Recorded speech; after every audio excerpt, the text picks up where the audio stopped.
Bismillahirrahmanirrahim. Assalamualaikum warahmatullahi wabarakatuh. Selamat pagi guys. Semoga kalian senantiasa dalam keadaan sehat dan tetap bersemangat ya guys ya.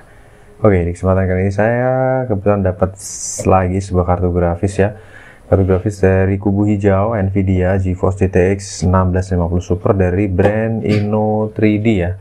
Jadi ini saya dapatkan kartu grafis Twin X2.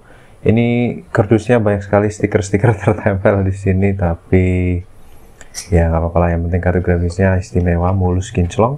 Untuk ini dari distributornya dari Sinex Metro Data, tapi kalau saya lihat di sini dari garansinya ini karena unit tahun 2020, jadi sudah berakhir di tahun 2022 ini. Kebetulan kita sudah di penghujung tahun, jadi saya anggap kartu garansinya untuk garansi dari kartu grafis ini sudah habis ya. Seperti itu. Walaupun saya sudah chat ke Sinex Metro Data, tapi belum dijawab, mungkin karena masih libur. Untuk kartu grafis ini memiliki serial nomor yang sama dari box dengan unitnya, sudah saya pastikan sama. Ini untuk seri 1650 Super ya. Jadi 1650 Super tuh seri yang bisa dibilang saat ini cukup untuk digunakan untuk memainkan game-game ya, yang dengan VRAM 4GB, karena rata-rata juga minimal pasti akan lebih nyaman menggunakan kartu grafis dengan memori 4GB atau lebih ya, 6GB, 8GB dan seterusnya. Oke, kita akan buka terlebih dahulu untuk unitnya. Kita akan unboxing ya. Ini di sini ada aksesorisnya, power supply guideline. Jadi kalau kita lihat di sini seri 1650 yang paling bawah ya, seri 1650 Super ya. Jadi dia power requirement-nya 400 watt, dia butuh 6 pin power aja. Jadi teman-teman cukup pakai power supply 400 watt itu sudah oke ya. Yang penting kondisinya certified atau kartu grafisnya itu normal. Kartu grafisnya power supply normal. Terus kita coba keluarkan lagi kelengkapannya. Di sini ada static bag dari pembelian, dan ini kartu grafisnya udah saya keluarin dari static bagnya. Ada spons pelindung dalam pengemasan, dan di sini kita baru bisa lihat untuk kartu grafisnya ya. Ini saya ingin alasin pakai apa ya? Saya spon aja ya. Jadi kartu grafisnya ini benar-benar masih mulus banget guys, mulus, kinclong ya. Untuk seri dual fan ya, dual fan dengan heatsink berwarna chrome ya. Sebenarnya di sini kartu grafis ini dibeli dari toko yang berupa paketan satu PC. Ada nama tokonya Venom Gaming itu. Dia beli satu paketan satu PC, dan kebetulan dia sudah upgrade VGA-nya aja, dan ini dirilis VGA-nya. Seperti itu guys. Ini untuk port PCI Express-nya 3.0 16 kali tentunya. Kemudian kita lihat di bagian atas, kartu grafis ini berwarna abu-abu ya, mantap ya, lebih elegan gitu guys. Ada silver pipe, high quality komponen tentunya, dan juga di bagian exhaust di sini membutuhkan 6 pin power tambahan ya, 6 pin power tambahan ya, seperti itu guys. Oke, kita lihat di bagian portnya. Untuk displaynya di sini juga dibekali dengan satu buah display port, satu buah HDMI port, dan satu buah DVI port. Jadi ya cukup ya kalau teman-teman menggunakan dual monitor. Kemudian di sini di bagian belakangnya plat fibernya juga masih sangat bersih ya, karena ini first hand user. Untuk serial numbernya sudah saya pastikan sama di sini. Ini ada bekas segel yang mau, tujuannya sebenarnya mau melihat untuk bulan tahunnya, tapi sudah kelihatan sebenarnya dari serial numbernya ya, bahwa unit ini unit tahun 2009 ya, bisa jadi 20 bulan September ya, seperti itu. Yang pasti kartu grafis ini belum pernah dibongkar sama sekali, jadi masih sangat-sangat terawat original ya, seperti itu. Kita akan menuju ke PC guys. Kita akan beralih ke PC dulu. Kita akan tes ya. Kita paskan dulu untuk kamera ya.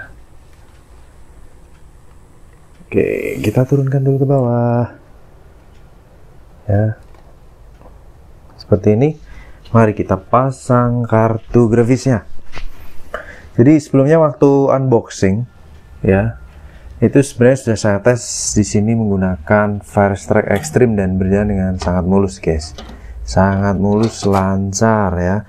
Jadi ini pertama kalinya mungkin saya ngetes kartu grafis VRAM 4GB pakai Firestrike Extreme. Firestrike Extreme itu yang membedakan dia bisa support di resolusi 2560 ya. 2560 itu mungkin 2K kali ya. Oke, jangan lupa pasang 6 pin powernya. Pasang 6 pin power tambahannya di bagian samping ya, karena tempatnya berada di samping, kadang mungkin orang akan suka lupa ya, seperti itu. Oke, kita colok untuk display port, Untuk power sebenarnya sudah menyala. Kita nyalakan PC-nya. Bismillahirrahmanirrahim. Sip. Kipas sudah berputar. Ya. Mantap. Mulus guys. Oh, terkulus-kulus. Kita lihat di sini untuk powernya ya. Harus saya enterin nih. Gak kelihatan. Tuh guys. Kelihatan kah? 113, 109 ya. Untuk kategori ini saya menggunakan buat meter ini untuk mengangkat daya dari PC sekaligus monitor guys, seperti itu. Jadi dia PDP yang tampil di wattmeter saya itu untuk PC sekaligus monitornya, seperti itu. Oke, kita tunggu terlebih dahulu untuk loading sembari kita paskan dulu tripodnya. Paskan, maaf agak goyang-goyang ya guys, karena ini proses penyesuaian tinggi tripod dan monitornya biar jami.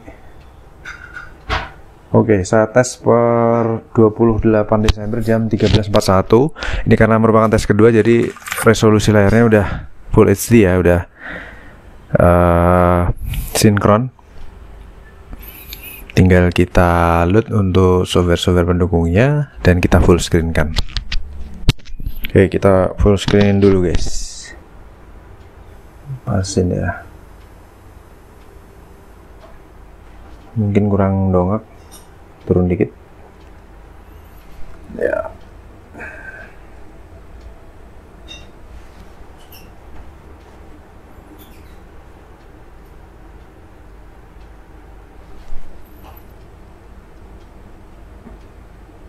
Yang bisa ngasih tampilan yang jelas ya guys ya, sebisa mungkin.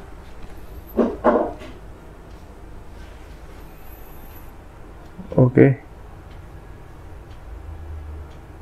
aman ya, terlihat semua. Kita majuin dikit. Oke, jadi kartu grafis ini sekarang posisi di angka 35 derajat Celcius, dimana dia di suhu terendahnya di 34,1 derajat Celcius. Kemudian dari MSI Afterburner di 35 derajat Celcius. Kita jangan lupa load untuk 3D Mark ya, dan juga GPU Z ya, GPU Z.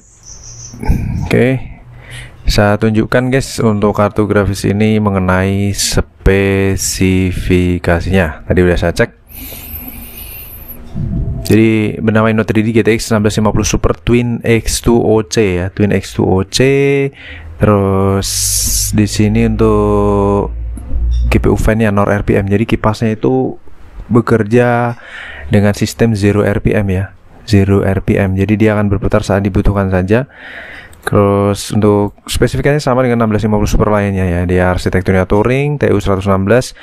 Kemudian dia memiliki render texture mapping 32/80 dan shader core-nya di 1280 Unified.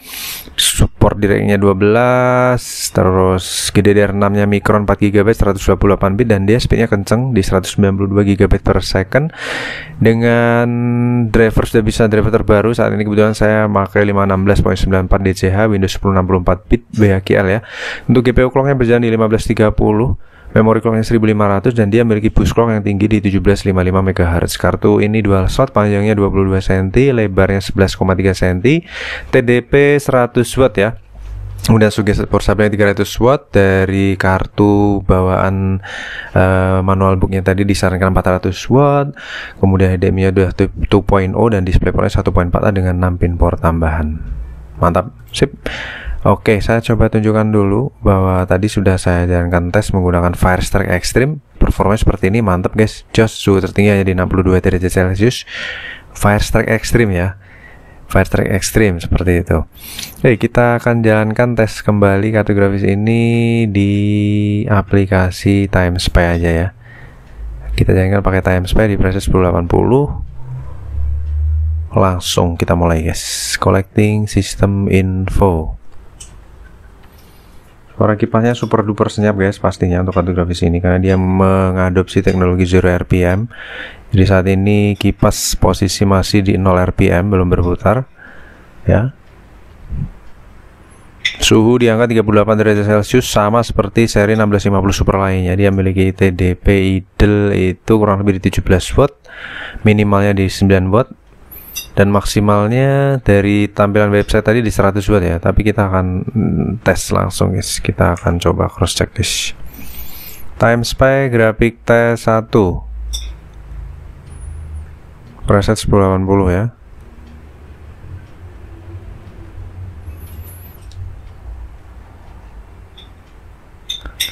Oke, sip.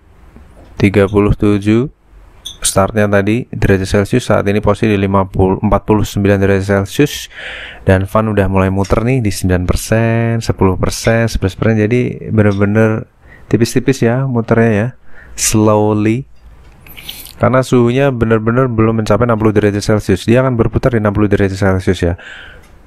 Ya mungkin saat ini udah berputar di 55 ya. Biasanya di 55 sih, antara range 55 sampai 60 derajat Celcius untuk seri Nvidia.